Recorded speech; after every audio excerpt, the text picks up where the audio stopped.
At Surreco 2 nagpadala ng task force team bilang tulong sa probinsya ng Catanduanes.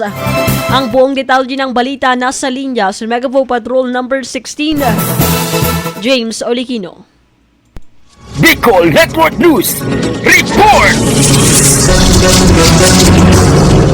Nagpadala ng task force team ang Sorsogon Electric Cooperative 1 at 2 upang maghatid ng serbisyo at tulong sa probinsya ng Catanduanes ngayong araw, Nobyembre 19, 2024. Kaugnay nito, binubuo ng 10 katao na mga linemen ang task force team na ipinadala ng Surreco 1 habang 8 dalubhasa naman ang mula sa Construction and Maintenance Division ng Surreco 2. Layunin ng Surreco 1 at 2 na makapaghatid ng pag-asa sa mga taga-Catanduanes at upang tulungang maibalik ang power supply sa probinsya na sinalanta nitong nagdaang Super Typhoon Pepito. Sa ngayon, kasama ng kooperatiba ang iba pang mga ahensya mula sa probinsyal na pamahalaan ng Sorsogon upang ipakita ang suporta at bigyan ng tulong ang probinsya ng Catanduanes alinsunod sa utos ni Provincial Governor Edwin Buboy Amor. Para sa Bicol Network News, ito si Megawao Patrol numero 16, James Olikino, tatak tunay na serbisyo.